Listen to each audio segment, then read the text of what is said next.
Привет! Почти год назад я уже рассказывала о 5 интересных, классных сериалах на русском языке, и я думаю, что вы их уже все посмотрели, и вам нужны новые сериалы. Поэтому сегодня я принесла вам 5, точнее 6 сериалов, поэтому давайте выбирать, что вы будете смотреть дальше. Итак, первый сериал посмотрели в России больше 40 миллионов человек. Ну, чтобы вы понимали, в России всего чуть больше 140 миллионов человек. И этот сериал называется «Мастер и Маргарита». Он снят по роману Михаила Булгакова. Возможно, если вам нравится русская классическая литература, то вы слышали про этого автора. Как вам рассказать вообще, о чем этот сериал? Давайте попробуем в 2 предложениях. В этом сериале есть несколько сюжетных линий, есть несколько историй. Первая история про Воланда. Это сатана, который приезжает со своими компаньонами в Москву, и он начинает проверять людей, он начинает узнавать людей и так далее. Вторая история про мастера. Это писатель, автор, который пишет свой роман про Иисуса Христа и Понтия Пилата. Я думаю, что вы сейчас меня слушаете и думаете, нет, это совсем не интересный сериал. Но нет, послушайте дальше. Да, то есть он пишет этот роман, и еще у него есть любовная история с Маргаритой. Сериал называется, книга называется «Мастер и Маргарита». И вот эта Маргарита становится связующим звеном между жизнью мастера и Воландом. И я не хочу вам, конечно, рассказывать и спойлерить вообще все. Я сама и читала книгу, и смотрела этот сериал полностью. И думаю, что сериал очень хорошо передает, во-первых, атмосферу Москвы 30-х годов. Меня тогда не было, но я думаю, что, наверное, так оно и было. И с другой стороны, вот эту мистическую атмосферу, где быстро все сменяется, быстро все меняется, и происходят какие-то вообще непонятные, загадочные события.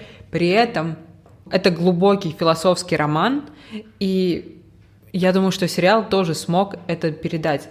Все эти вопросы про что такое жизнь, что такое вечность, что такое религия, что такое творчество, любовь, что важнее любовь, жизнь. Все вопросы философские там обсуждаются.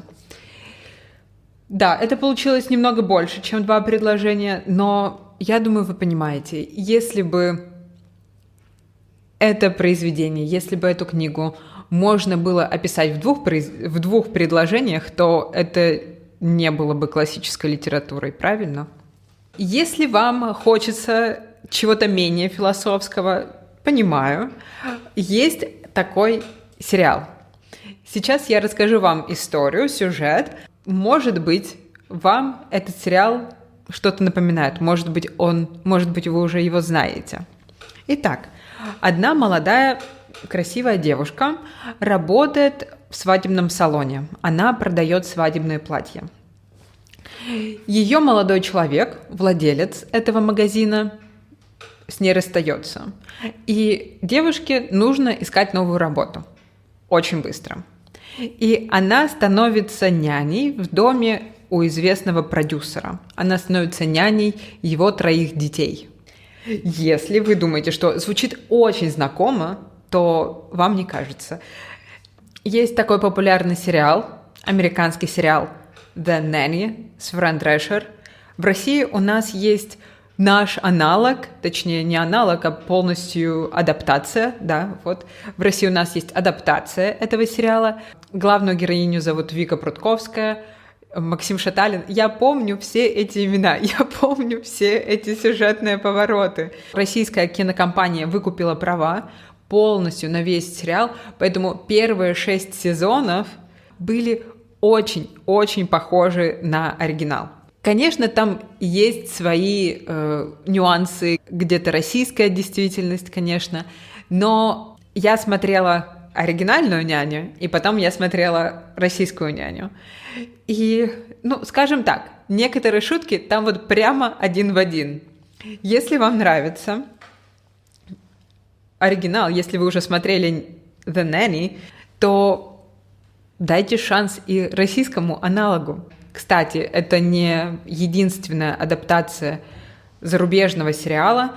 У нас есть, например, сериал «Женатые с детьми». Ой, нет.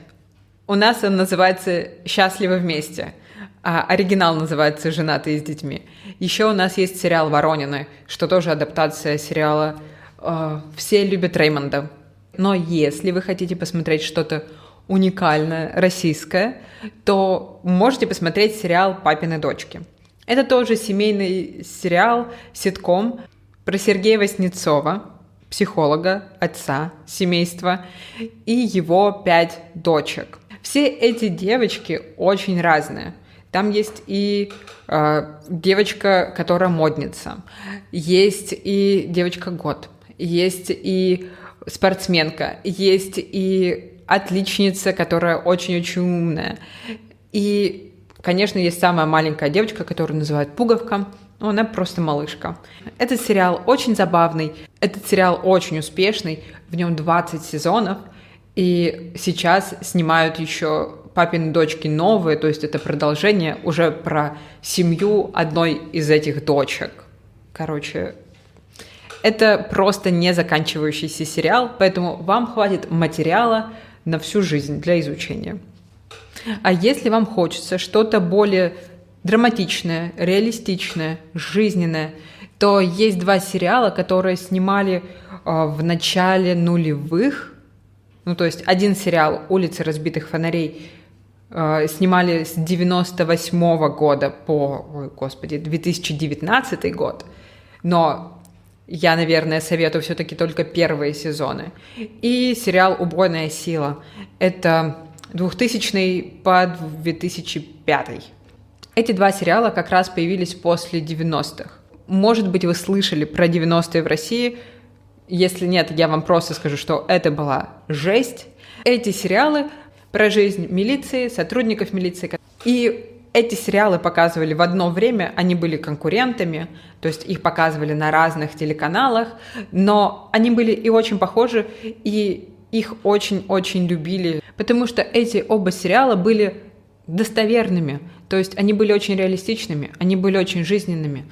И люди, которые смотрели их по телевизору, они узнавали в героях себя. В сериалах показывали, что да, люди живут плохо, да, денег нет, да, высокая преступность, да, криминал, да, огромное количество каких-то проблем. Но все равно герои, они остаются людьми, они сохраняют чувство достоинства, они сохраняют честь, они продолжают работать, они продолжают быть верными делу. И я думаю, что в то время было очень важно для зрителей видеть, что есть надежда, что хорошие люди обязательно победят, а плохие люди, преступники, бандиты, коррумпированные чиновники, они понесут наказание. Поэтому я могу вам их посоветовать, чтобы окунуться, чтобы узнать лучше жизнь в то время. Не хочется заканчивать на такой драматичной ноте, поэтому посоветую еще один сериал, который называется «Физрук». Главный герой был телохранителем вот такого криминального авторитета из 90-х. Время изменилось, и бывший начальник вот этого телохранителя его увольняют. Как много сериалов начинается с того, что кого-то увольняют, вы заметили? И главный герой идет работать в школу учителем физкультуры. Физрук, так называют учителя физкультуры. И этот человек с такими старыми установками, с такими старыми понятиями пытается адаптироваться к современной жизни.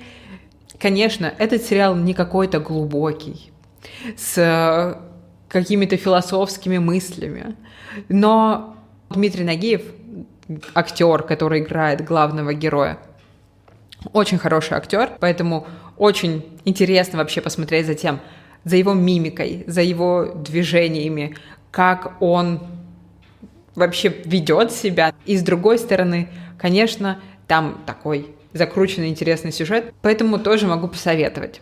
Все ссылки я оставлю в описании.